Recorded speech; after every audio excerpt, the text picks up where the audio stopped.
I saw that in DC, the 911 operators are what? Oh my God! Y'all don't even know what I was gonna say. What's happening? Oh my God! Trust me, this is gonna go somewhere good. Just let me do the show. Oh my God. For a split second, I was like, are y'all gonna come up here? Like this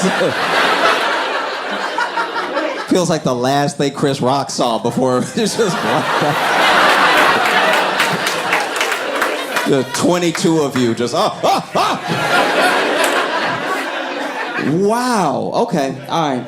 Well, 911.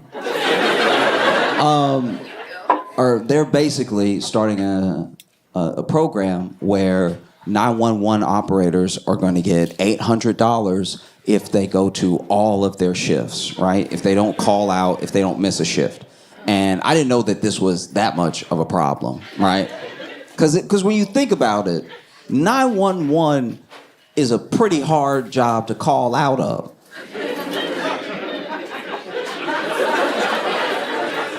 Yeah, I mean, like if you work at 911 and you're like, hey, I can't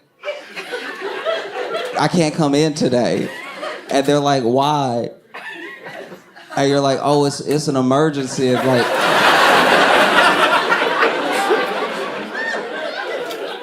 oh, tell me about it. Tell me where.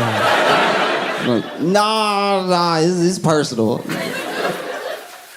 But yeah, apparently that's been happening. Apparently there's been very, very few shifts that have been like, did you call them or something? This is, you were like,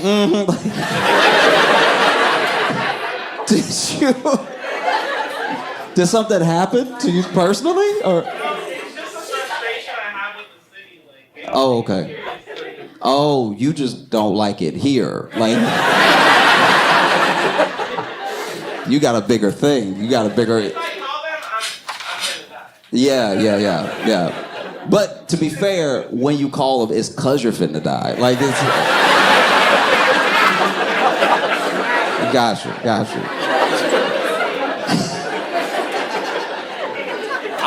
This is my thing. It's like, it's gotta be hard to a certain degree. I try to give people a little bit of grace because it's gotta be hard to like take those calls, you know? Because whenever I get an emergency call as a friend, I don't handle it well. You know what I mean? Like when my friend calls me as if I'm 911, calls me as like, oh my God, I need you to come pick me up. I need your help. I'm always immediately like, why'd your stupid ass go over there to begin with? Like they're clearly still in the emergency. And I'm like, see, that's why I told your dumb ass not to go over there. Because you love hanging out with them. They make you feel cool and everything. But now that somebody got popped, now you want help. So now I'm supposed to come over and get shot so I can prove I'm really your friend. Because notice you didn't call him. You called me, all right? Because you knew he wouldn't come. Now I'm sending an Uber driver over there just with a note to be like, don't wait long. Like if he doesn't get in, then he not there. So I get it. I get how it's got to be one of the hardest jobs because you're taking the emergency, but you're also powerless, right? You can send somebody the way I sent that Uber. And to be fair, you know, when 911 sends somebody, they know that they're the emergency service. My driver thought he was picking me up. My friend running up to the car. He's over here like, for Josh? He's like, yeah, whatever.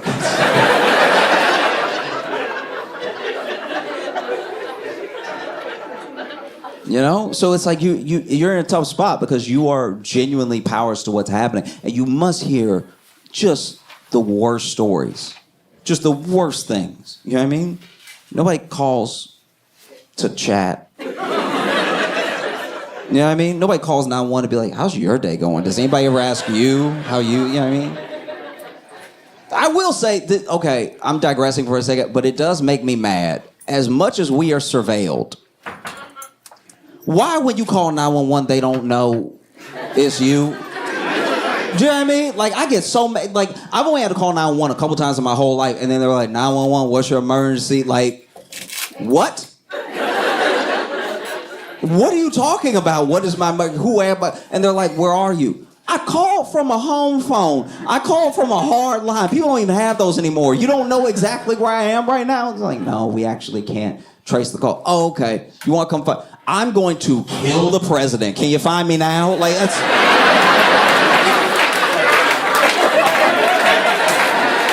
That's insane.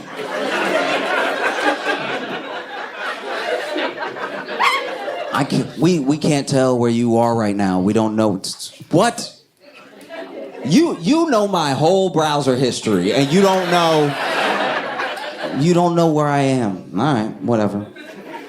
But then, yeah, people have been calling out, so now they've started this initiative to be like, hey, maybe. And look, I don't know what 911 operators in D.C. or anywhere in the country, I don't know what they get paid. I'm sure whatever they get paid is not enough, because I'm sure that every day, no matter the situation, at least one tragic thing happens that they just have to take home with them. You know? And then you have to take the next emergency like you didn't just hear the last emergency. You know? Because nobody thinks about that. When you call 911, that person probably wants to tell you, can you give me a second? Can you give me a second? Because there was an active shooter situation, and then they just hung up. So now I'm talking to you. So I'm sorry, what's that about your chest pains again? You know? So it's got to be incredibly difficult. I understand why you wouldn't go back. I've quit jobs for far less. I think if I worked at 911 and I got a bad enough call the first, 5 calls, I'd be like, y'all, this isn't for me. I'll send money or something, but I can't. This is bad stuff. I don't have the help in my heart that I thought I had. You know what I mean? Because then also you have to, you have to not be the problem. Like, there's a show called I Survived that I will watch sometimes with my girlfriend, and it's amazing how many times the 911 operator isn't just not helpful. They're actively contributing to the emergency, because then the person will call and be like, hey, there's somebody in the house. What? There's somebody in the house. You gotta get over here quick, because there's somebody in the house. It's not you?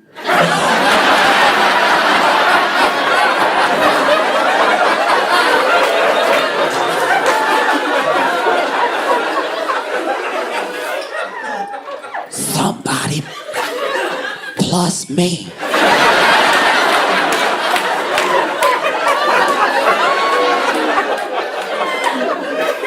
Is in the house. What room? I don't know what room. But they're not supposed to be in the house at all.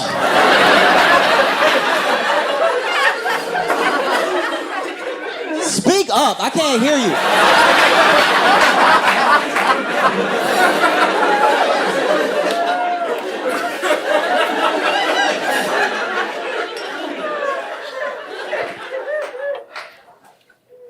Your voice down.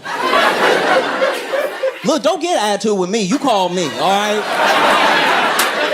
Don't get an attitude with me because you called me, all right? I didn't call you going, hey, how you doing? You called over here, okay? I'm sorry. Just keep your voice down.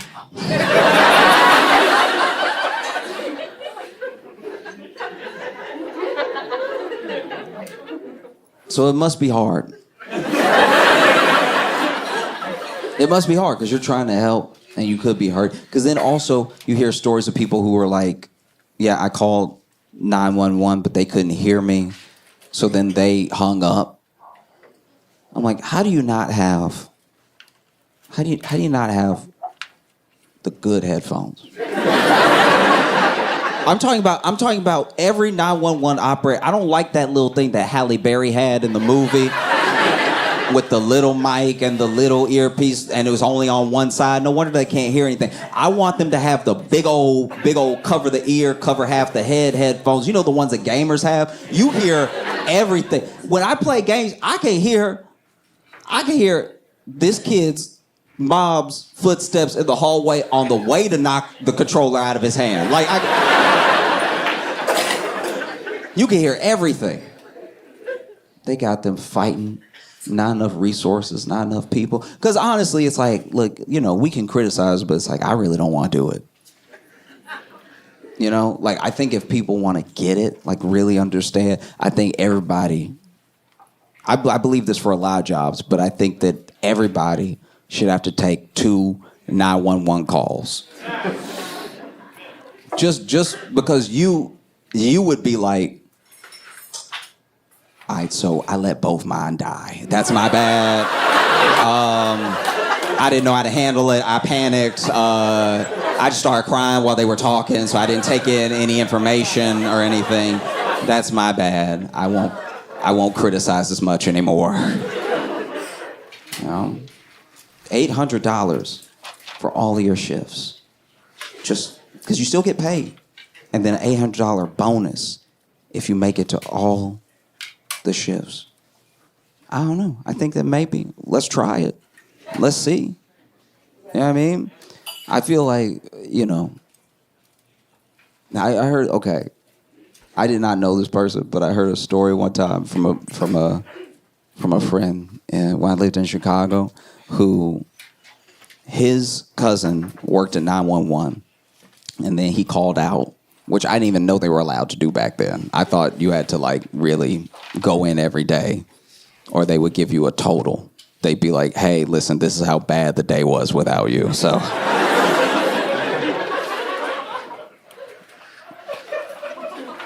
As an incentive to keep you coming into work, right? But basically, you know, his boy called out, and then while he called out, and then he, okay. Y'all are gonna judge me, all right. He called out, and then he got into a car accident, right? And so he wasn't driving, his friend was driving, and it was just like, it was a fender bender, but it was like a bad one. And so then he went ahead and called just in case. And then when he called, apparently, they were like, 911, what's your emergency? And he was like, nigga, it's me.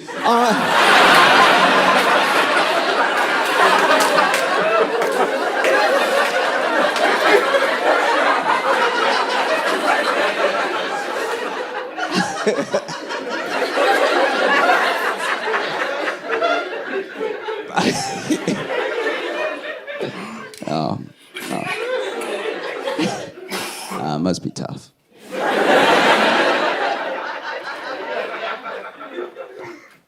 In Chicago, there's a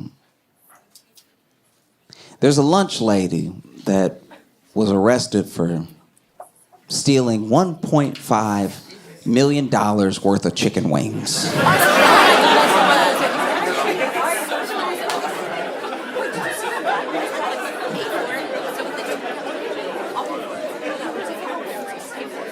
As soon as I read the headline, I was like, I have questions. How many is 1.5 million chicken wings? Because are we talking like the price of specials? You know what I mean? Because like if those are 50-cent wings, we're talking about millions of wings. No? Or these like the more expensive wings, like the nice wings that got some real girth to them. You know what I mean? Maybe they're $1 each, you know.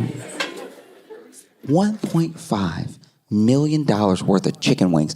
And this was basically during the pandemic. She was in charge of ordering the food, right? And so she would order the food, and she started ordering the food, but then ordering some wings on the side, right? Like any of us.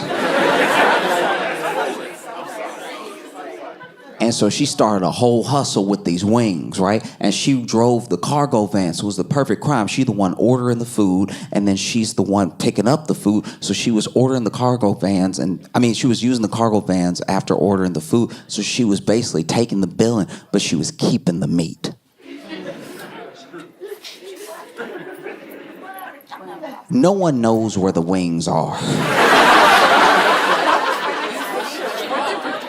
Yet another mystery, right?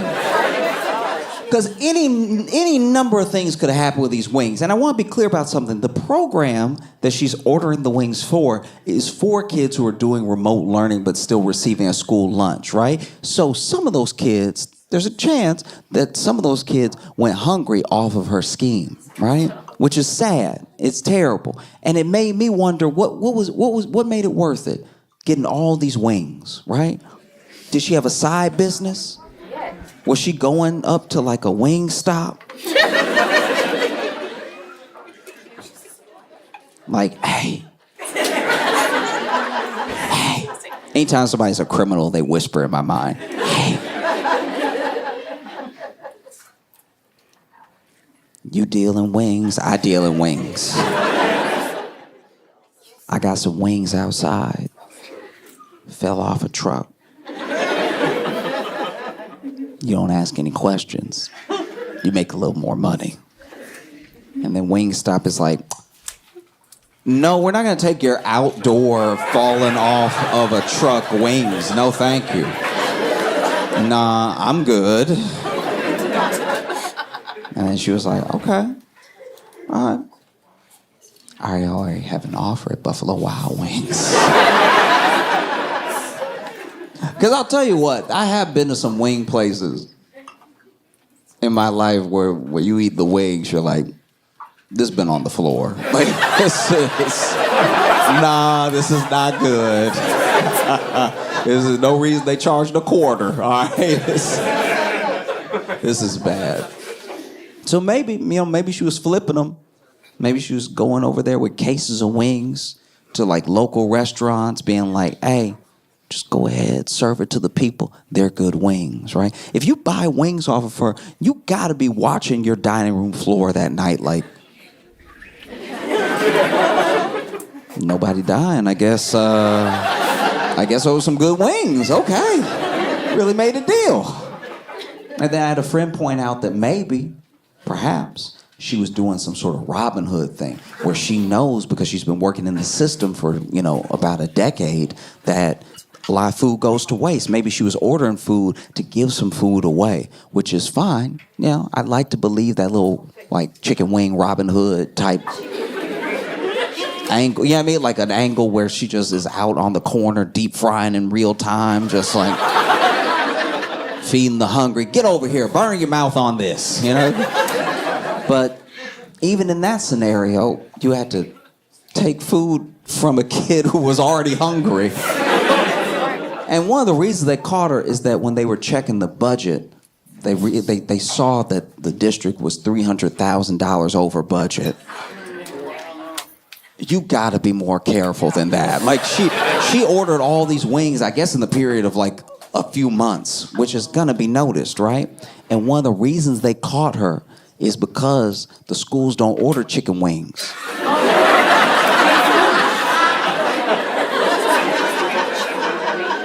Kind of almost feels like entrapment. It was even an option. Like I wonder when they saw the order if they were like, chicken wings?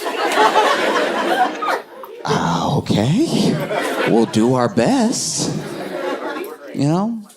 But they don't do chicken wings at school lunches because of the bones.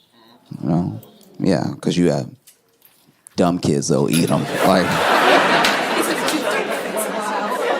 I don't know. I'm not saying I'm brilliant, but I always knew not to eat a bone. I don't know why we coddling these children. Go ahead and, let the kids have some real flavor in their lives. We can't have flavor because this one kid gonna try to eat the whole thing. Oh, it's annoying. But it is crazy, because when you think about it, if she had just stuck to, like, chicken nuggets, she'd be running an enterprise right now. Because I'd like to believe, just me personally, that she was like a chicken wing kingpin. At 7 figures, you're doing something with those wings. You know what I mean? I'd like to think that, you know, she be showing up to the drop and everything. Looks like The Wire, but it's for chicken wings. She shows up with the wings. They don't show up with the money, you know? And she's like, oh, you don't have the money? Okay. Grab them. And then 2, like, you know, 2 goons run up and grab the dude. And he's like, wait, I can pay. I swear I can pay. And then they make him put his arm in like a chicken wing. You know what I mean? Like,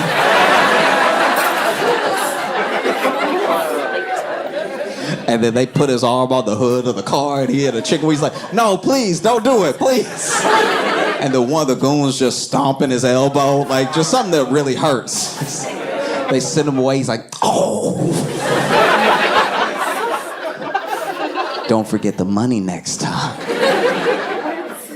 Because when I saw her mugshot, it was crazy. Because, you know, she's a bit older. I believe she's like 66, 68 or something like that. So it's kind of odd when you see an older person in a mugshot. Because she over here looking like Deadpool's roommate. You know what I mean? Like,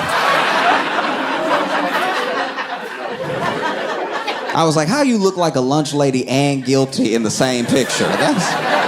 You could tell she had served some lunches too, just from the picture. That picture had a little sass to it, just a little like.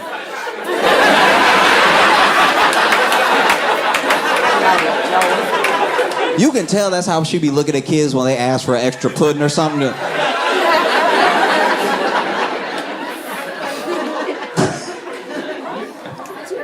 Oh.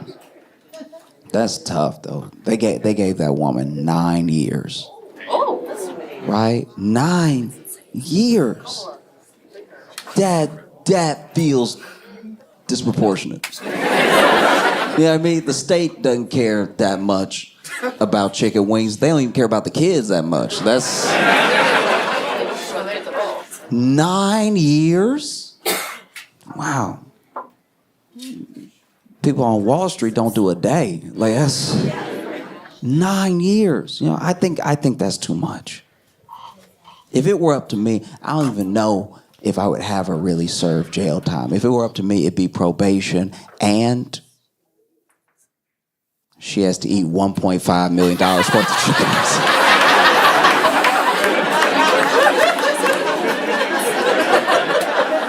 Oh, we know what you having for lunch for the rest of your life, ma'am. 6 years in, she's like, I've had every sauce there is. I can't do this anymore. Joined by my co-host, fellow stand-up comedian Logan Nielsen. Logan, how you doing, buddy? I'm doing all right, man. How are you? I'm good. The bird is back, and it's just gonna do this now. Every time I take that train, the bird is there. The same pigeon from the last episode? So here's the thing. I feel like it would be crazy for me to just say unequivocally that this is the same pigeon. I don't know that. All I know is that it's more fun. It does look the same, and it exhibits the same behavior, and I record it each time like it's the same one. You know what I mean? Like, yeah. I feel like I'm slowly becoming this bird man because no one else seems to notice or care. And I'm like, guys, this is the, can I tell you? Okay, so yesterday I was like, guys, this is the same pigeon from yesterday. And then the person that I was talking to was like, I don't know you. You just said it to somebody? I just said it to somebody like, man, this is the same picture from yesterday. And he was like, yeah, I don't know you. Or like, I don't have any connection to this. I love that he just started with that. Just, I don't know you. I don't know you. I wasn't there yesterday. Yeah. Which is fair. It wasn't until he even said I don't know you that I realized I was talking to a stranger. Because you know how sometimes you just take the same commute with like a handful of people? You know what I mean? I mean, yeah, I get that. Like I had seen him before. Right. And so I thought we could connect. I thought I could both like show my excitement and make a new friend off the fact that this is the same pigeon. Right. And he was like, I don't know you. I don't know you. And I I don't know was you, like, sir. that's very fair. I know we've taken the train kind of together several times, but Right. we have never spoken to each other. Well, because sorry. And me opening up with this is the same pigeon is not how you start a Right. friendship. No, especially then your follow up is be like, oh, sorry. Well, I see you taking this route all the time. Also, my name is being- Josh. Just That's for a when good you start. tell the police. Yeah, go ahead. Yeah, I want you to go ahead and take a good mental picture right now for the description. I'll back up. There you go. Get a good look. Get a good look. I'll turn around real quick so you can give a full description of what I'm give wearing. the full, everything. Yeah.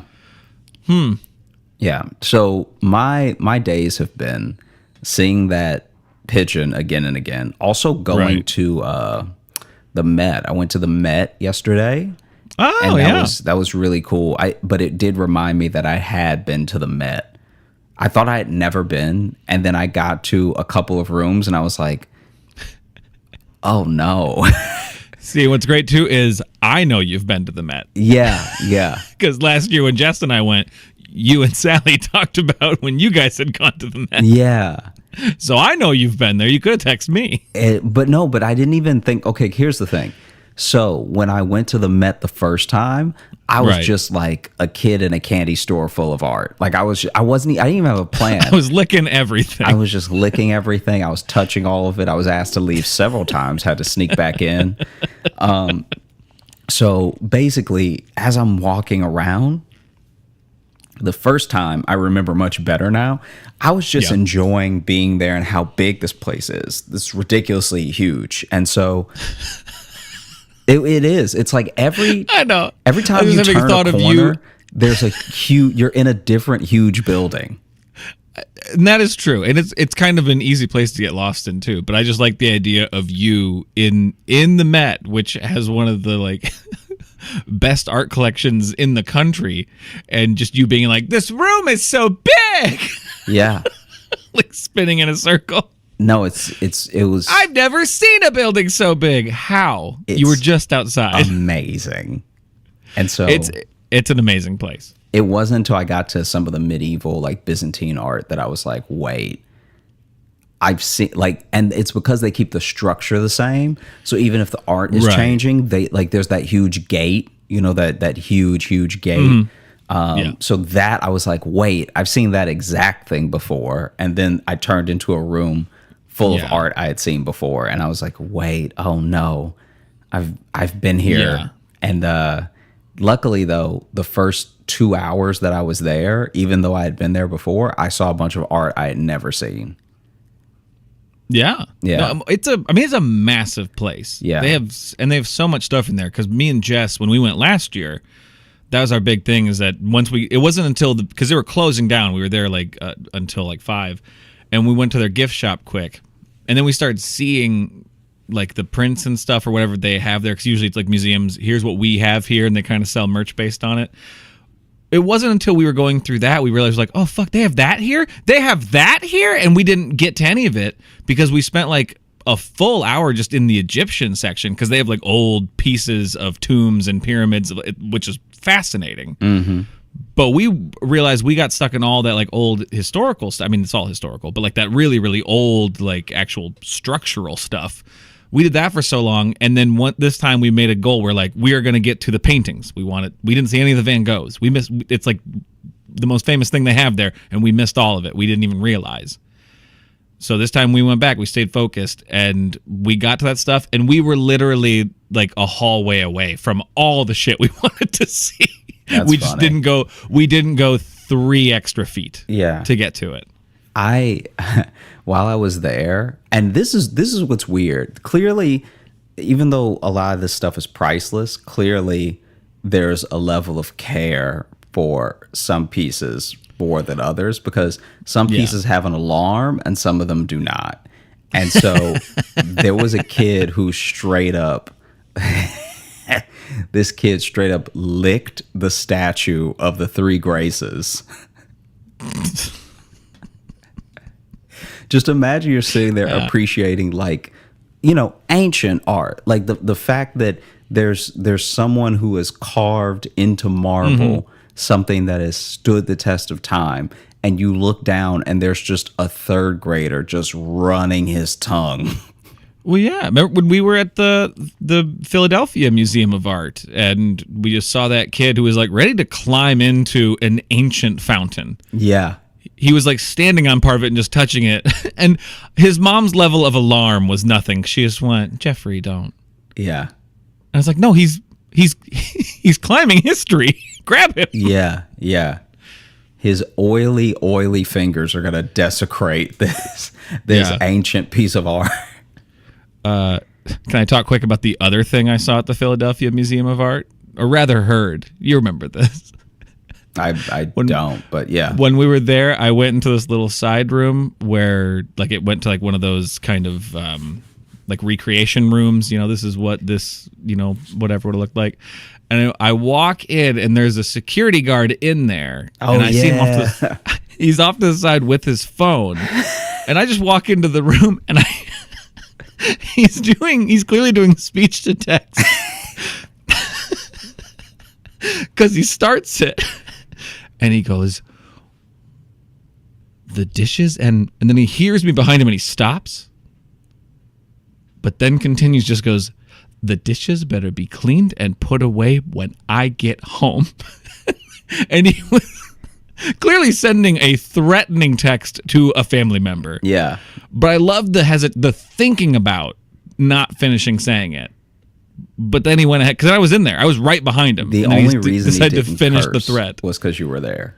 That's probably the gap was probably yeah. Because then later when I lost you, I found him. So then you were like gone. You were like, because every major cities of art museum is usually just huge. So like the Art Institute in Chicago is huge. Philadelphia Museum of Art, the Virginia Fine Arts Museum, all like take days to get through. Like, and that's only if you're trying to just look, much less read what the artist was doing when they made the piece. So I lose you almost immediately. like You were just really enjoying looking at the swords, and I was ready to move on. Yeah, so I was like chilling, looking at swords. I was chilling, looking at like all the stuff. Anyway, I lose you at one point, and there's a room just like the room that you were in. This is a different area, though, I think, that you were in than versus the one I was in, where they've taken pieces that were essentially like the living quarters of that period. And so this guy, once again, is tucked away.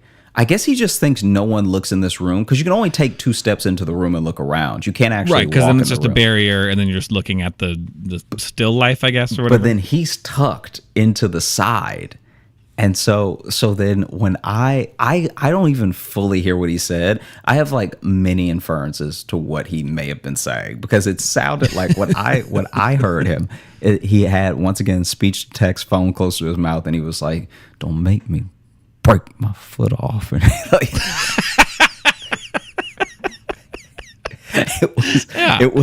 it was like the same like through the teeth thing that I imagine you heard, but it was even more mumbly. So it wasn't like the dishes, whatever. It was like just one amoeba of a threat, just like, "Don't make me take the back of your leg," and like it was just this poor security guard. He just wants to find a quiet corner to threaten his family. Yeah, that's all he wants to do. Yeah. And he was in stark contrast to the first security guard we ran into. Remember, who was telling us about like the ancient railing, which could absolutely be a lie. It could be. I also think, this is what I think. I think that guy was told that by a different security guard years ago, and he's repeated it ever since, because it is an interesting fact, and I think it could be true mainly because they are tucked away in a way that people just don't look at them. Yeah, so there's this one room where then there's this there's like a walkway up there or something. Looks like a staff only area. Yeah, and there's this one section of like stone railing, and he's like, that is, I think he said that's the oldest piece of art. Or no, it's one of the oldest pieces actually in the museum. Yeah, because it was taken over from some sort of, I don't know, cathedral or something. Yeah, they took it from a temple. Yeah, and then just put it there, but no one has labeled it. And it does look kind of out of place. So you're like, maybe, but also, I don't know. And he just tells this story of like, you're not supposed to say this, but it's like, oh, that costs like $7 million or some shit. And I'm like, I don't know if anyone would really, I don't think that really translates. You might be going off of other artifacts from that era or something could be worth that. I don't think just a railing that has been built into a museum now would go for $7 million. And before we completely drop this topic, just in case it's not resonating with the audience, before we leave it behind. It's an episode on culture, okay? I don't think we're in the wrong here. Come on. There were like 6 pillars, and he said that each one of them costs like $2 million.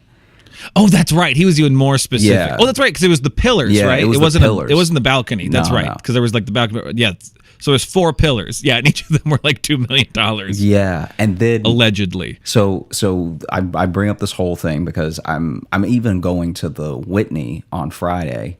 Oh, cool. Trying to like really get that culture vibe in. You know what I'm talking about? Get that, all that good reading juices, all that stuff that come out museums, all that like. See, now this I like. Let's keep talking about art, but let's do it that way. All that rich, sophisticated feeling you get in your brains. Yeah.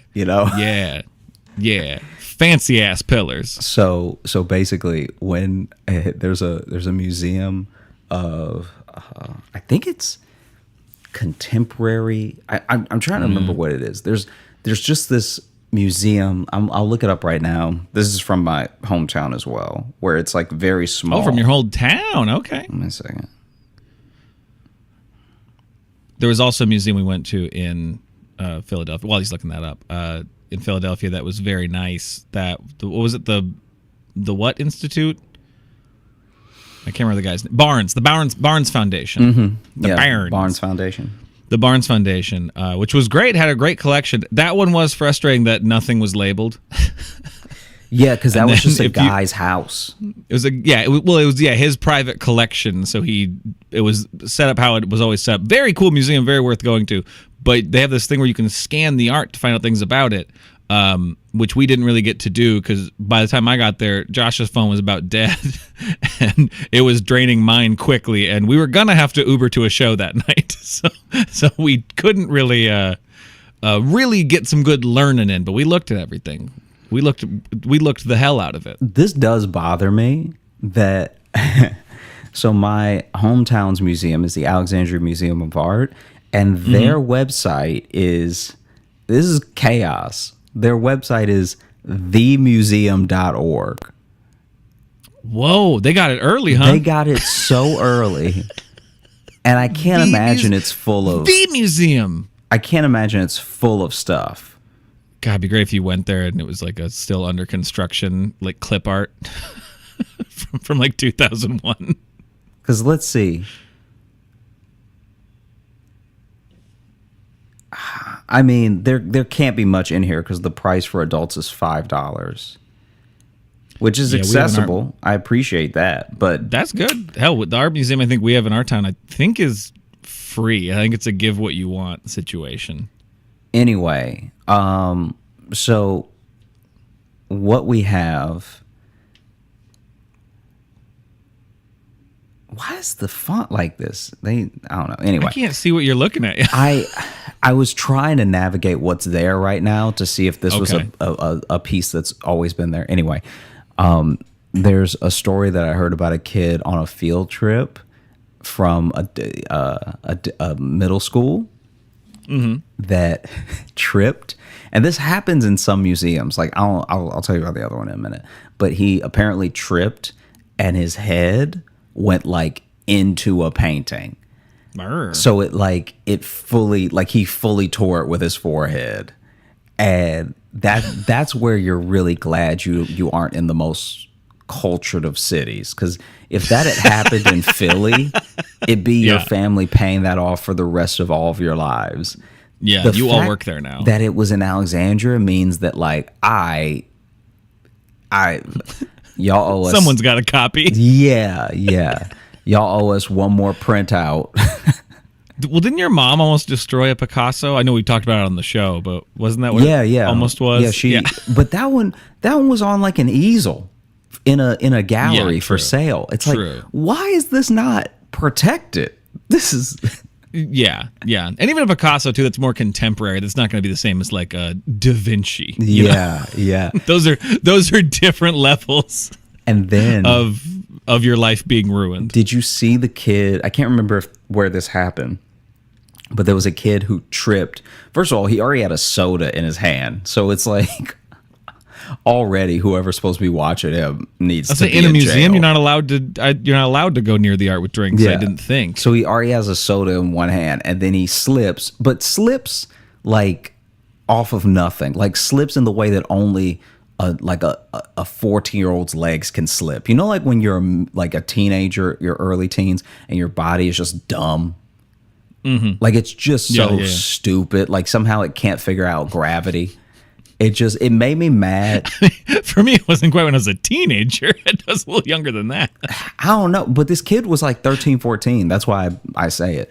But basically, he slips, not even walking. This is what's so crazy. Like you'll just see teenagers sometimes, especially when I did community theater, like lighting for community theater. And so you have to be around the kids who are in the program, who have parts in the play. And some of them will just fall from standing up. Oh yeah, no, my nephew is 12, and his ass will just fall right over. Yeah. So this kid slips and goes to catch himself against the wall. Against that wall is a painting that he puts his hand through. Oh, good. I think if And then throws the soda, and it gets everything else in the room. yeah, I mean, well, the soda actually didn't leave his hand. The soda was the thing he was most responsible with. It was his own limbs that were the problem. I thought for sure the soda was going to be the problem, but he had control of the soda. Let me see. Kid destroys painting. 1.5 million. Oh no! What did he destroy? Let's see what it is. Was this in Alexandria, or where did you say this was? I didn't say where this one was. I think this was in Taiwan. Oh, okay. I don't know how to pronounce it, but it was a flower oil on canvas that was 350 years old. Jeez. Huh. Like, if I worked at a museum and I saw a clumsy kid coming, I would just be like, we're going to give you the virtual tour. like Yeah. honestly, if you're going to walk into a museum, or like if you're going to be, you should have to do a straight I'm gonna line. Hold you. I'm going to hold you in control. Yeah. I'll point you at stuff, but from now you don't get to use motor functions in this room. Mm-hmm. But since we're talking about destroyed art, can we just take a quick second to remember how glorious it was when that lady fucked up that painting of Jesus? Yeah, see, it's delightful to remember. So for those that don't know, that was a restorer, right?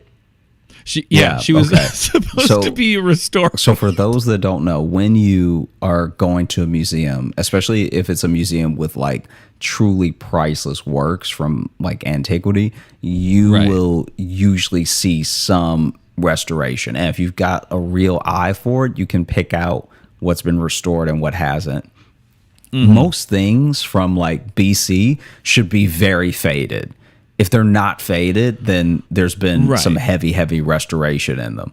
And there's even some, like, you know, not to put them on blast or anything, because I really enjoyed it and I'm going to go back. So I'm just going to keep going back to the Met as often as I can until I know my way around and can feel like I've finished looking at certain exhibits.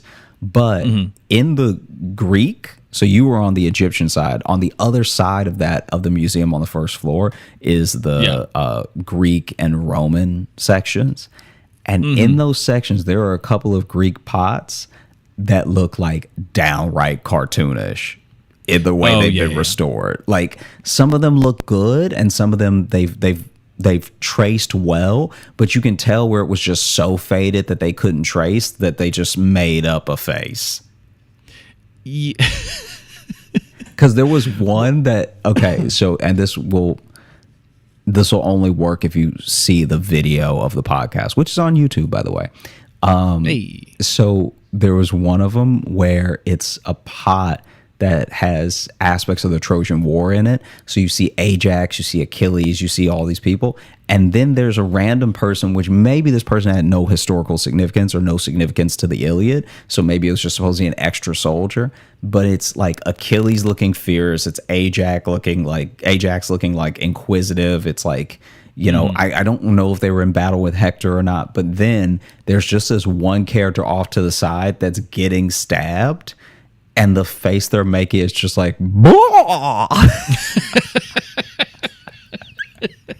like the eyes are like too wide. The eyes are like, Oh no! It was insanely cartoonish, and the ink looked wet, like it looked like they just did that. Hey, do you have that restoration done? We're about to open. Yeah, yeah. No, it was too much. Yeah, because like most restoration is like, you know, cleaning and stuff, kind of trying to just spruce it up. But that Jesus, that Jesus painting, she's like, let me just freehand it. let me go ahead and just wait. Let me find it, and then put it in the show notes. We need to put like a link to it in the show notes so people can. Maybe I'll make it like on Spotify. It shows the different like episode pictures. I can just make it the.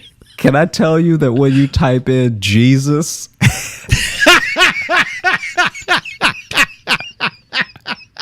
we're talking top 8 results is painting restoration.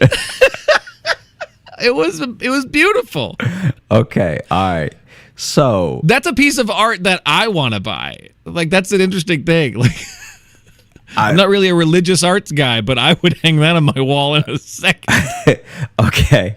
I love how one of the first results in it when you look it up on YouTube is bungled restoration attempt destroys painting. And it's just, I'm assuming either someone who's upset or the restorer next to the painting like being interviewed. But just so you know, so you can follow along if you've clicked in the show notes or in the description of the YouTube video. What? No, a video? A link. Oh, I was just gonna put a picture of it somewhere. Okay, you have to send me this link then. Yeah, but if you, this is all neither here nor there. But basically, for them to see it, they'd have to click something in the bio of the episode, right? Yeah. Yeah. Okay. I think we're saying the same thing. No, I didn't know you were sending to a link to a video. I was just going to post the picture. Oh yeah, I'm not sending a link to a video. I'm just saying early in the results on Google is when you go to Google Images, there's a video that's just like bungled restoration attempt. Yeah. It's funny too that they then just showed the world. I don't know. At that point, if she would have showed up with that restoration, I've been like, oh, oops, looks like we lost this one. Okay. So there's been a heist. For people looking at it right now, and for those of you who are yet to look at it, the initial one, you can tell it needs some restoration because there are whole pieces of the paint that have chipped off, and there's a lot of white in the overall painting that is just like indicative of aging. But now this is the original picture, not the messed up one. This is the original picture. The original picture. Looks like the subject it's supposed to look and like. Jesus's head is tilted. You see the crown of thorns on his head, and it does look a little bit, whether from aging or from the original painting, it does look a bit like Jesus has been punched in the eye. All right, like that is he's really giving his good side hard. Right. And it's a bit thick. It's a bit fat. He's trying to look his best, but he's wearing the crown of thorns means he's having a no good, very bad day.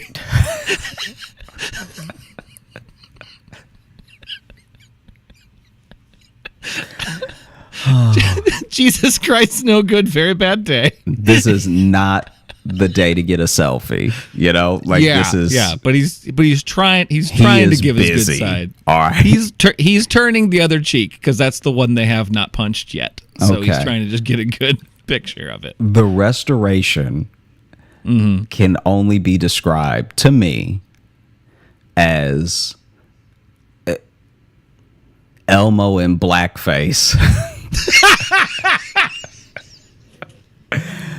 But the blackface is actually pretty tan. Like, it's just like this looks. This is. I gotta bring it up now. The art is so bad that it looks a little racist. Like.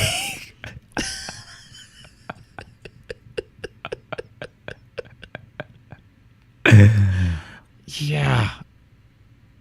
Yeah, it's got a Muppet vibe to it. There's a definite Muppet. I love the story's like, what, 5 years old? Yeah. It just popped back in my head. It's so delightful. Because also, 2014? they fully smeared the mouth.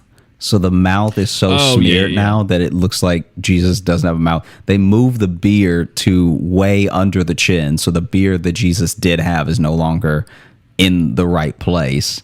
And the nose has been reconstructed to give like a what is it, Wallace and Gromit. Reconstruct is a very nice word for what they've done here. His eyes are black too. Look at his eyes.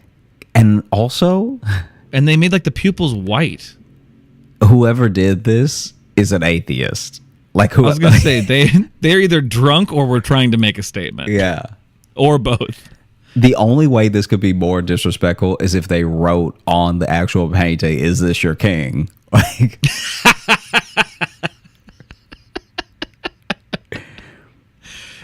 maybe it's trying to put you in the moment. It's trying to actually take you back then, because they didn't have glasses back then. So this painting is from the point of view of someone who can't see shit, and Jesus was right there, and they didn't know it.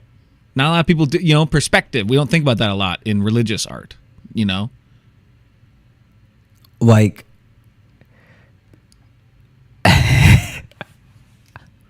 this person botched this painting and then went on to be and when I say mild, I mean the low side of mild. Like, if we're talking to Taco Bell sauces levels of success, the extra mild, right? And I'm sending you a picture right now where just someone did a goof where it was restored to look like It's Pat from SNL. And it just made me laugh. That is funny. That's pretty good, right? I know these are all visual bits, but wow, that one entertained me. Well, I think that's the culture segment. We should actually call this episode, like, in parentheses or in brackets, the episode should say visual companion. And then just have a link to everything we've talked about so people don't get lost. Yeah. No, I'll make a little, we'll have some things for people to look at. But yeah, no, this is the JJS audio tour is what this is. All right. One more. I would love to do that. I would love for us to record a tour for a museum. That's an episode maybe we should do. Just an episode. Man, this dude look like Gandalf. Yeah. Because Josh and I would say we do a 50-50 every time we go to a museum is us really discussing art we like and techniques we like, and then the other half is us just roasting the hell out of art and how people look in art. Okay, wait. I'm sending this to you right now, and we'll just add this one to the list. This is another botched restoration. It's the botched Virgin Mary painting. I did see that one right underneath. If just to describe it for those of you, she looks like a thumb with eyes. Yeah. They gave her the full like Ermagerd.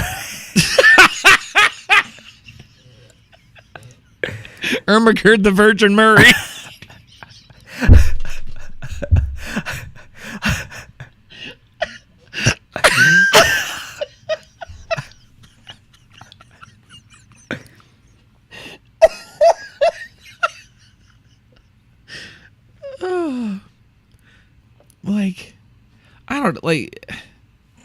You can't get work again if you do that, right? Let me tell you, I can't draw. All right. but I at least have the integrity to not take a job where it is my duty to redraw a master. Yeah, because it looks like they asked me. It looks like they asked me, "Hey, can you restore this picture of Jesus? And we need it done today." That's what you're gonna get. Also, I'm very sorry. We don't have any more oil. You're gonna have to use crayons. Yeah, and they're pretty filed down already. So, good luck. Yeah. Can I tell you? Ooh. Someone send us some art that will restore. So when I tell me if you experienced anything like this. I'm trying to remember where this was, but when I was little, there was a kid who had the full box set of is it 128? I think it's 128 crayons with different colors with a pencil sharpener in the back. Mm-hmm. Do you remember that? Oh, absolutely. Okay. We had one of those, yeah. This kid was styling on everybody early in the year. Yeah. And by like the spring, maybe right before summer started, he had whittled down every crayon more than I can even, like, I honestly. Every crayon? Dude, every crayon. Because I think what he was doing was he just did not like any, this was his flex. Every time he popped that box of crayons open, they were all sharp. They were all like fully, like pinpoint sharp, ready to go. Gotcha. Fine point crayon coloring. Okay. And to his credit, he was actually like a pretty good at drawing. Like I remember looking at his drawings and being like, "Oh yeah, I can't do that." Like I was gonna say, if all of his crayons are filed down and then he's shit at drawing, then you've got like he's eating those. Yeah, he's sucking on those crayons, and so that's why they're so low. And so then this kid, this is wild. Okay, so then this kid has filed them down so much that they can't really, like, he lost one in the sharpener because it got too short to sharpen. So then he was just turning it with his thumb to try to like turn it and sharpen it, but then it just got stuck. There's no way to get it out now. Yeah, I was waiting to see if it then like just cut his finger open or something. No, they made it so you couldn't do that. Listen, this is a Josh Johnson story. I'm not sure where the turn's coming, but I get ready. And so this kid had got to the point where all of his crayons, he finally had to take the paper off of each crayon because it was like they're whittled down that much. And he, by the end of that box of crayons, he just had a box of beads. Like he was literally rolling the crayon against the paper to get the color off and to color. And I had never, like, this kid was such a genius to me. It had never occurred to me that could even happen. Yeah. Like he was like fully just dragging the little beads of crayon across the paper, and then was like doing low key like 6-year-old masterpieces. Like that sounds like he got the most out of that pack more than anyone else. Yeah, because he had all those crayons and that sharpener. And listen, all of us who had it, usually it's like it's cool to bust out, and then you lose crayons, and then you get something stuck in the sharpener, and then you just kind of have like a loose pencil case of crayons because you're done with the box. This kid, though, sounds like he took care of that box, really used these crayons, and used them well. Do you remember the what was it? What was the company that made the really hardcore like number 2 pencil colored pencils? I mean, I think there's a bunch of them, but it may have still been Crayola. I have no idea, but basically. They make some, number 2 pencils. There was a kid who went to steal another kid's colored pencils, and this was like, obviously we're talking like playground rules. This is a no-go, right? This is like off jump. All right, you're getting touched up if you touch my colored pencils, much less try to steal the whole pack. You can ask, can I borrow that colored pencil? But you have to be prepared for the answer to be no. I need that one. And so this kid swiped all the colored pencils off this kid's desk and started running, right? Damn. That's like, in middle school terms, that's like having sex with someone's wife.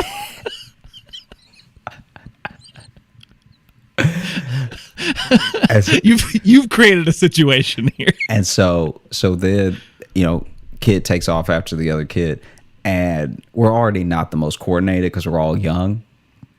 Mm-hmm. But in a sometimes something happens where it pulls almost like a divine instinct out of you that you didn't know you had.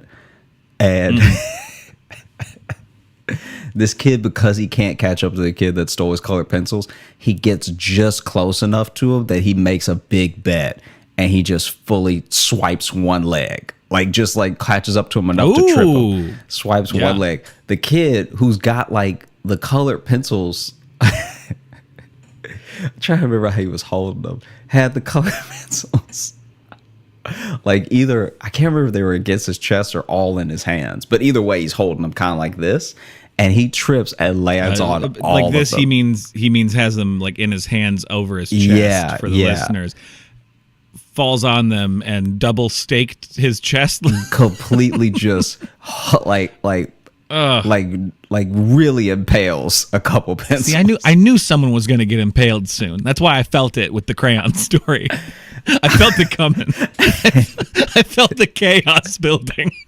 And then he rolled over. So he lands and he's like, oh, just from landing, right? He's like, you ever, remember when you were a kid and you get so hurt you didn't cry? You were like, I need to breathe through this situation. Like, you don't even. Yeah. You were stunned that feeling existed. Yeah. And so this kid rolls over and we just see a bunch of colored pencils like in him, right?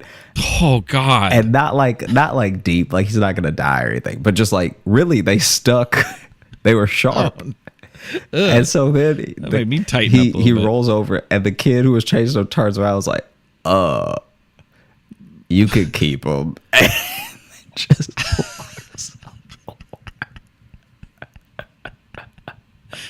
and the kid laying on the ground is like, I won, and puts his hands up, and all the pencils are still sticking out of his chest. Nobody wants your blood orange, Yeah. Yeah. Sorry. All of these, the color is blood now. Yeah. It's not green anymore. That's blood. Yeah. You've made this pack all one color now. Oh man. Just to keep our very classy episode going. No, I'm not gonna tell that one. I'm gonna wait. Okay. No, come on. What do you wait for? What? Okay. What are you saving them for? Just basically. Did you ever see that video got passed around back in the day in like 2007, where this guy was like bugging his friend, and his friend finally gets up. They're in a college dorm, and his friend gets up and then throws some scissors at him. I don't know if I've seen this one. Okay, well, he throws the scissors at him, and a lot of people thought the video was fake, but he gets up, finally gets annoyed, throws the scissors at him, and the scissors go like right into the kid's arm, but there's no blood. They're just in there, and that's why people were like, oh, this is fake or whatever, because you see him throw him, but whenever it would have hit him was like slightly off camera. And a lot of people also think it's fake because we hadn't reached that level of fake prank technology yet in 2007. Like in 2007, if you saw something go down online, it was probably really happening. Yeah. Like nobody was faking world star videos. No, they were just. That's a person who actually up. got knocked out. Like, yes. And so that I mean, I suppose if you throw it well enough too, that's holding in the blood, if you have that in your arm. The way that it stuck him, and then that guy was also like too hurt to be like screaming or upset. He just went, dude. He just kept saying dude over and over, and then another guy is like, hey, so should we like call an ambulance or anything, or like. Yeah, I don't know if I saw that one. All right. We'll see if we put that one in the bio. I don't want. No. We probably should. I actually don't even know if you can find it. There seems to be. Tell me if you think that this is on the money or not. There seems to be a different internet now than there was when we were like getting into college. I feel like the internet now is like a place where nothing is ever really gone and everything is permanent, nothing is private, all that stuff. But I could swear to you that the internet from like 2002 till like 2000 maybe 7, that period of internet was where a lot of stuff was getting shared. But even to this day, there's stuff I can't find anymore. Yeah, I get what you mean. Yeah, because you can find some of those old videos I found, but they're like either there's copies of copies, like it's clearly like, you know, been copied several times and on just some other account. I think it's because some of those videos that we all knew were from sites that don't really exist anymore. Like, I mean, I know they still exist, but you know, like E-Bombs World and stuff like that. Remember those sites where they were always kind of pre-Facebook, like just kind of social media collections of just stuff. Pre-Reddit more is kind of what those sites were. Yeah. But then a lot of them shuttered and deleted all their stuff. So if it didn't like make it over to YouTube or something, those videos, like some of them did disappear. Yeah. Not all great art gets restored. Honestly, the way in which we've lost games, especially, and certain just like videos browser to games? time. Like, do you remember Yeah. Shockwave?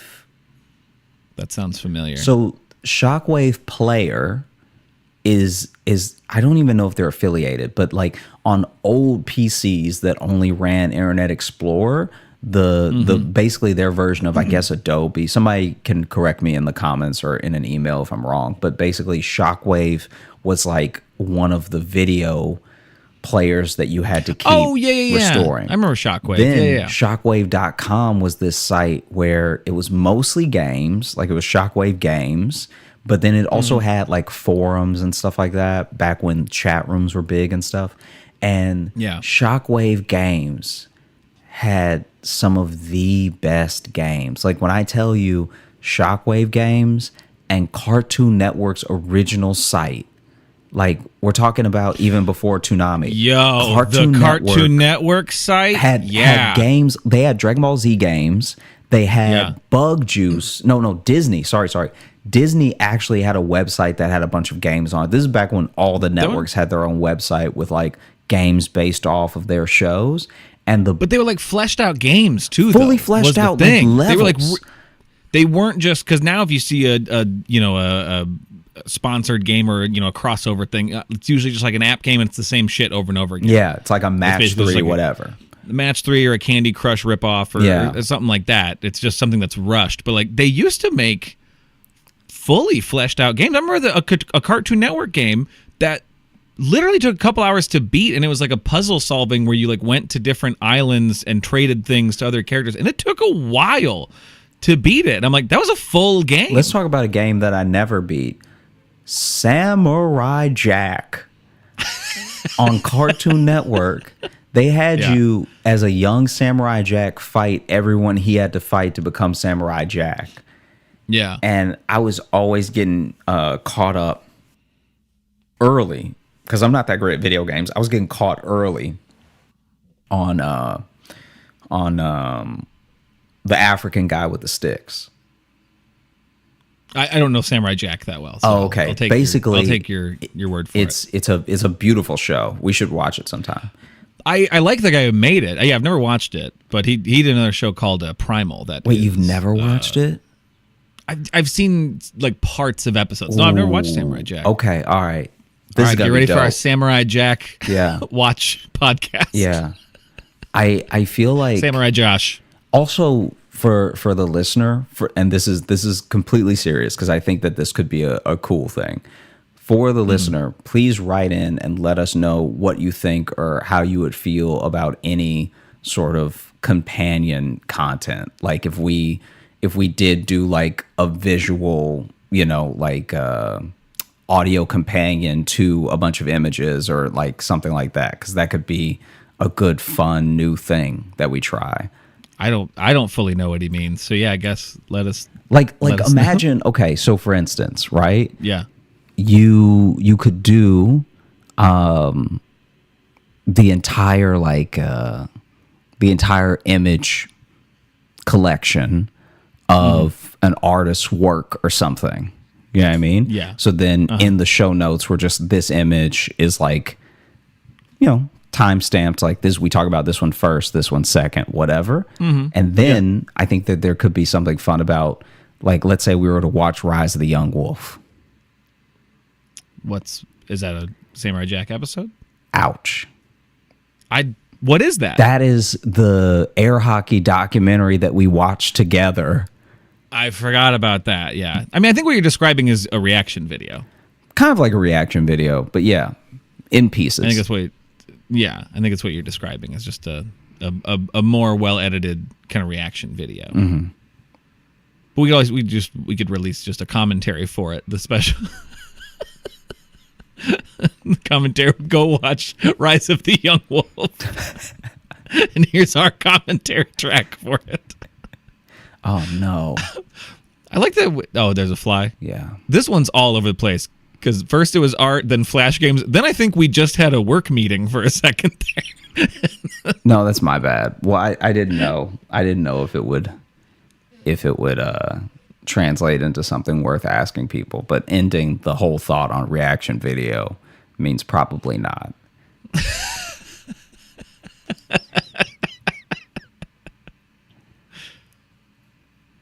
Let's do a reaction video right now. That was a little joke. That was a little joke I did. That one was scared. That one was scared is what that was. Yeah. What were we building to with Cartoon Network and Disney Channel websites? Was it just off of how the internet's changed? Yeah, how the internet's changed and how I can't find those games. Like, now that I have the motor skills to beat games, I really wish I could go back and just do what my young, inexperienced hands could not. Right. I feel like I got good at video games when I was like 22. Like, I finally started putting it all together. Right. Because I was decent at some games, but I just didn't have the concentration and the hand-eye coordination for certain games. And then sure enough, at like right around like 23, I'd be chilling with Jacob and we'd play something and I'd be like, oh, it's all clicking somehow now.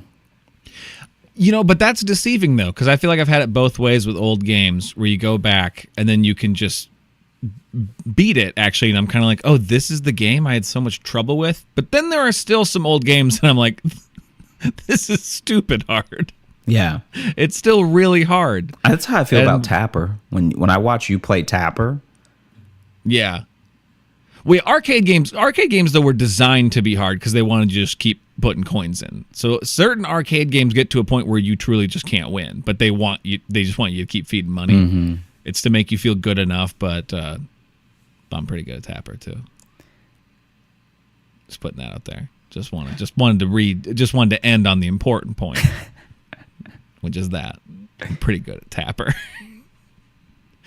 That's a fun one to play because it's got a different controller system. What are we doing now?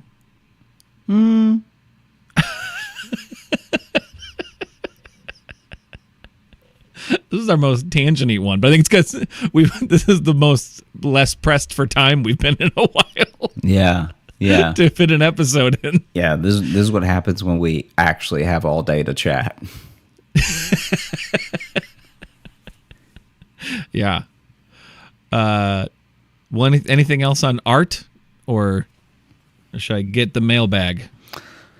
So yeah, you can pick the mailbag while I talk about art museums a little bit more, because I've now been to enough. Do it. So okay, I've been to enough now that I have gathered lots of different experiences, and I remember, wow, there was this one woman named Leanne who I can't think of a better word than cornered.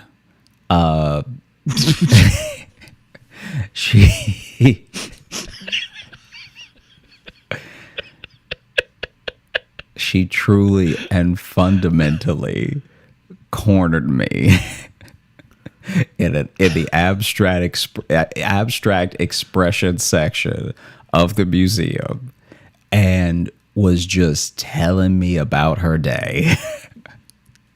Oh, see, but now this kind of sounds like a Josh Johnson dream come true, though. You would think so, but her not only was her day not good, like I'm all about getting to know people, in like an organic way or anything. I think it's a different energy when no one wants to hear what you're about to say, and so you corner a person and tell them.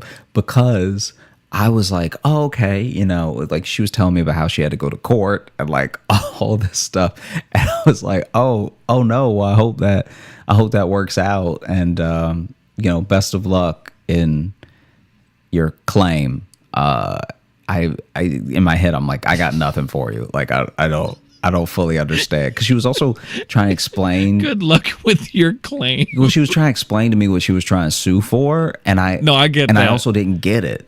So I was like, oh yeah, I guess.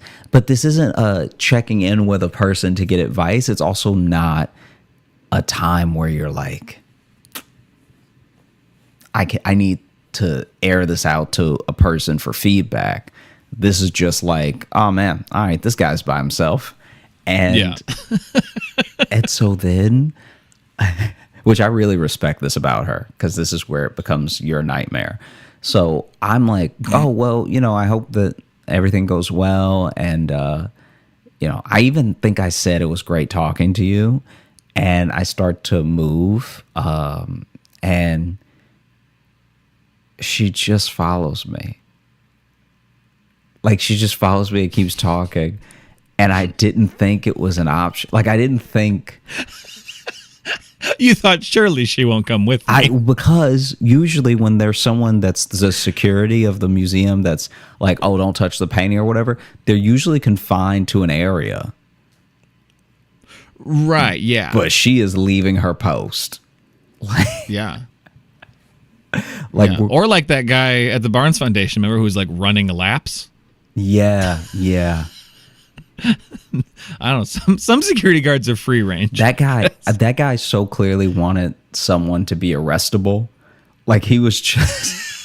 Yeah, he was just walking in circles, getting his steps in. Yeah, and some of it was it's not a big place. It's not a big place, and some of it was like, we would see him in a different room going in the direction he was just in. Like, does he know where he's going? Like, it seemed like he was lost and he didn't want to admit it to anyone. It seemed like it was going to be very easy for him to knock someone over into like all of the antique furniture that was there. Yeah, imagine your whole head going through a Matisse because the security guard is like trying to find the bathroom and simply can't, but doesn't want to ask someone who doesn't work there where the bathroom is. Yeah. It's his first day. He's nervous, trying to walk off the nerves. Yeah, but no. So how long did this security guard at this other museum follow you? I truly... We're still dating. I truly can't even imagine the amount of time that it was. It felt like for half the time I was there, and I was there for like 4 hours. See, that's what you get. Yeah. See, that's why sometimes I'm kind of like, maybe I need to be more open to experiences like Josh, and then I'm kind of like, Yeah. It's nice that people don't really talk to me. And some of it, I will say, some of it did seem unfair to her. There were a couple of instances where I was like, yeah, you should probably, like, now I am rooting for you in your suit, But then also, like, her back, it was like, it was just, she was, yeah. What about her back? She was just talking about how her back always hurts, but then they give her the upstairs, and she's like, I really want the downstairs, so I don't have to go up the stairs for my back. But, to be fair, I only have to go up the stairs twice in my shift. And I was just like, man, she was complaining to me so much, it felt like family. Yeah. Yeah, because if you're going to follow someone around at your job to talk to them, like, bring something, man. Yeah. Make up some stuff. Make up how old those pillars are. Do something. Don't just be like, a little bit of creak, a little bit of ache in my back there. Yeah. But I have to use it, Yeah. walking and standing. And she'd be like, oh, I like this one. That was the other thing that she did that cracked me up. She'd be like, I really like this one. I'm like, oh yeah, it's pretty cool. Like, as if I'm not seeing everything for the first time. Right. And then she was like, we're not supposed to comment on what we like and don't like. unless you ask us. So ask me which one I don't like. And I was like, what? And she was like, ask me which one I don't like. And I was like, it's just us in here. Like this is like a slow day. That's some great mom energy. I had like a there. club date on the Thursday. And so I'm just there during a Thursday. So there's almost no one in the entire museum. And she's like, ask me which one. And I was like, are we on camera or something? She's like, just ask me which one I don't like. And I was like, fine, which one do you not like? And she was like, that one. And she pointed to the one behind me. And she was like, it looks like, she leaned in to say, it looks like poo. Got him. You got him, Doris. Yeah. Get him. Ask me which one I don't like. I like that. Well, should we wrap up this very culture-filled episode with our mailbag? I mean, not only should we wrap it up, we should probably cut 15 minutes of it. We'll see. For the video portion, my camera is no longer recording for some reason. I guess the card's full, even though it was empty. I don't know. So just for the remainder of the video, my half will just have that Jesus painting. I'll just go ahead. So you'll see Josh and then that terribly restored. It'll be great. It'll just be you looking at it too, be like, uh-huh. Okay. All right. Let's open up the mailbag. We may only have time for this one because I have a feeling we might be able to dig into it a little bit. But this is from, they've signed it anonymous, so I will leave it anonymous. But the title is VeggieTales Sex Talk. So just absorb that title for a second. What's up, J-Lo? I want to start off and say I appreciate the elements both of you bring to the show. You guys remind me of my younger sister and I. I should have been kidnapped by now, and my sister is the Logan that humbles me. Okay, there we go. I think it's a good definition of our roles. We all grow up with preconceived connotations. As someone who mainly grew up in Minnesota, I was always taught to shudder and dramatically act disgusted when someone says Iowa. Then I went to college in Nebraska, which culturally we do the same thing, but also comment on how bad their corn is. It makes me laugh when Logan rips on his state too, because it makes me think, who actually likes Iowa? Real quick, I know I'm from Iowa. It's my home. And yeah, I rip it a little bit, but, Minnesota and Nebraska can go eat a fat one. Nebraska is the more boring Iowa, and that's saying something. Anyway, I'm just getting into some Midwest rivalries. Hey, they brought it up. Okay. I have 2 young kids, and as someone who likes to stress about things very far in the future, I was hoping you guys could help me prepare for the question. I married into a very religious family. My oldest was born a year and a half before our wedding and conceived within 7 months of our relationship. I feel like that's an unnecessary information for this question. But what is the most watered-down, VeggieTale-friendly answer you can think of? So I believe this is the sex talk. This one, it wants it to be so clean they didn't even really say sex. Just the talk. It would actually be so. Or is it the talk about being born out of wedlock? Is that the talk? I can't fully tell, but it's very fitting that you're now that poorly drawn Jesus, as you asked me the whole thing. Yeah, I didn't realize I was going to thematically line up so well. Okay, so is that, you think that's the talk? Maybe, about yeah. Was being born before, because she's 7 months into our relationship? Yeah. I guess so. If you don't know, I don't know. That's the information I have. When I first read it, I thought it was just like the sex talk. But now I'm wondering, is it about that? Let me just read this again. I have 2 young kids, and as someone who likes to stress about things very far in the future, I was hoping you guys could help me prepare for the question. I married into a very religious family. My oldest was born a year and a half before our wedding and conceived within 7 months of our relationship. What is the most watered-down, VeggieTale-friendly answer you can think of? So the question is not posed. The question is implied. But then the follow-up information makes me think it's a different question. Okay, so I'm just going to answer it as if it's the talk. So the sex talk? Yeah. So okay. When a cucumber 7 months after a mommy and daddy meet. Yeah. Sorry, go ahead, 2 years. Yeah, when a cucumber and a tomato are very much in love, they decide to make a salad. And what's a salad without some seeds? Oh. I don't know. So then what's a salad without some seeds? So then remember, you're saying this to a painting of Jesus. So then you have to plant the seed to get the fruits and vegetables to grow so that you can have new veggies for your salad.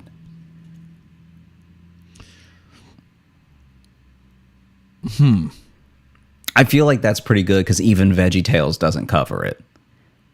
Like I'm wading into waters that have been uncharted by even VeggieTales. That's true, and here's why I think the VeggieTales angle is what causes a problem here, because what has happened to those veggies to make a salad is that they were all brutally murdered.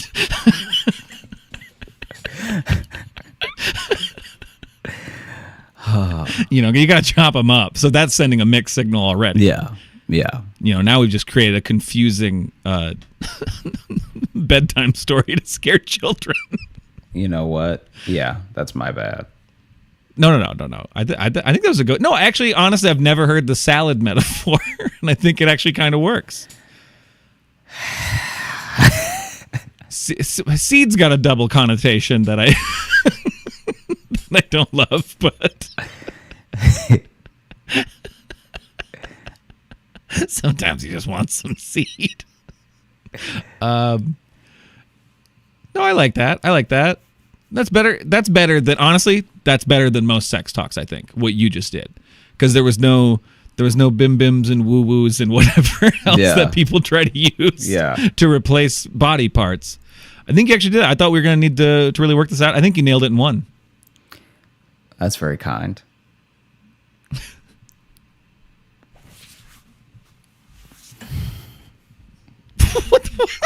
What was that? Was that a fly? No, it was a mosquito in here.